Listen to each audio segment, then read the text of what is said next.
Welcome back to the channel. My name is Steve, and I think I've prepared something very special for you today. I hope you like it. Today we're looking at one of Hollywood's longest-running B-movie franchises, the Blondie films, produced by Columbia Pictures. 28 movies were made across 12 years, a cheerful comic strip family that brought laughs during hard times, and some surprisingly quiet, even sad final chapters for the people and the dog who brought them to life. Based on Chick Young's hugely popular comic strip, Columbia released the first Blondie feature in 1938. It was a surprise success, and the studio quickly turned it into a series. Between 1938 and 1950, they produced 28 films, one of the longest continuous film series of its era. There was a brief hiatus after 1943. Strong audience demand brought the Bumsteads back in 1945. The series ended in 1950 when Columbia could not reach a new agreement with the comic strip syndicate. Penny Singleton starred as the practical, resourceful Blondie Bumstead in every film. Arthur Lake played her hapless, sandwich-obsessed husband Dagwood. Larry Sims portrayed their son Alexander, affectionately called Baby Dumpling in the early entries. Marjorie Ann Mutchie later joined as daughter Cookie. The family dog Daisy was played throughout most of the run by a skilled mixed-breed male dog named Spooks. The stories were pure domestic comedy. Dagwood late for work and constantly in trouble with his boss, Mr. Dithers. Blondie solving the chaos, the kids causing mischief, and Daisy stealing scenes. Columbia also used the series to feature its contract players, giving early roles to several future stars. Penny Singleton was born Dorothy McNulty in 1908. She was a singer and dancer before taking the Blondie role. She appeared in all 28 films and the concurrent radio series. Later generations knew her as the voice of Jane Jetson on The Jetsons. Gloria, oh dear, I can't let her see me looking like this. I've got to put on my morning mask. I'll be right there, George. She was also a prominent labor activist. Sadly, Penny Singleton died of respiratory failure at Sherman Oaks Hospital in California on November 12, 2003. She was only 95 years old. She is buried at San Fernando Mission Cemetery in Mission Hills, Los Angeles County, California. Arthur Lake, who played Dagwood, was born Arthur Silverlake in 1905. He had already worked in silent films and early talkies, including Topper in 1937, before becoming permanently identified with Dagwood.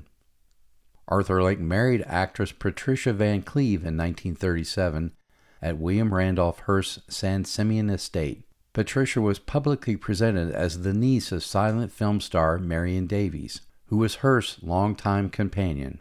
For decades, there were persistent rumors, later openly claimed by Patricia herself near the end of her life, that she was actually the biological daughter of Marion Davies and William Randolph Hearst. Lake and Patricia remained married nearly 50 years. When Marion Davies died in 1961, she left a substantial portion of her estate to Patricia. Sadly, Arthur Lake died of a heart attack on January 9, 1987. He was only 81 years old. He is interred at the Hollywood Forever Cemetery in Hollywood, California, alongside Marion Davies herself.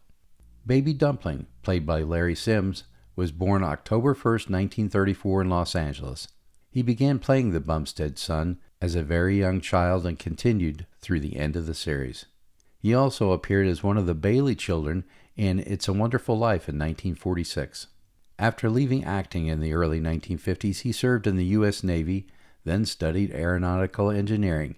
He became an aerospace engineer, working for many years at the Jet Propulsion Laboratory in Pasadena, California, and later engineering projects around the world. In his later years, he lived in Thailand with his wife. Sadly, Larry Sims died from emphysema on June 17, 2009. He was only 74 years old.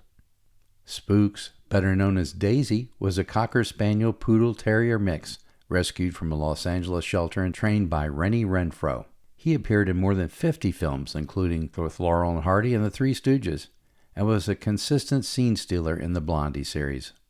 Many reliable sources indicate that Spooks died in 1960 at the age of 22 to 23. His remains were cremated, and it's not known if he ever had a marked grave. Marjorie Ann Muchie joined the series in the early 1940s as the Bumstead's daughter and appeared through the final films. After the series ended, she largely retired from acting. Jonathan Hale played Dagwood's exasperated boss, J.C. Dithers, in many of the films.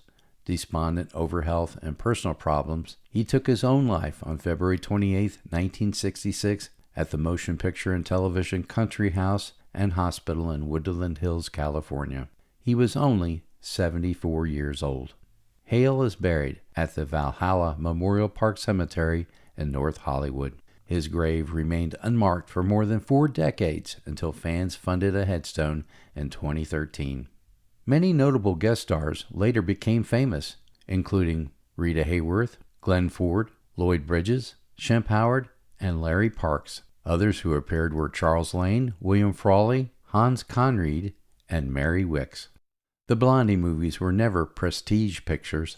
They were warm, reliably funny B-films that gave depression and wartime audiences a weekly dose of familiar family chaos. Penny Singleton lived to 95 and found a second iconic voice role. Arthur Lake remained tied in life and in death to the glamorous orbit of Marion Davies and the Hearst Circle, resting in the same mausoleum.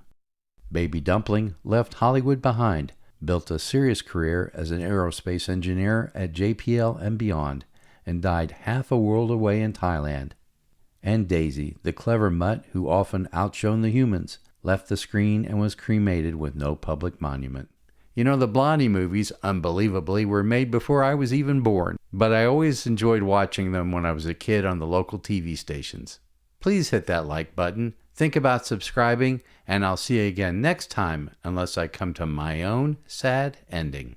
Goodbye!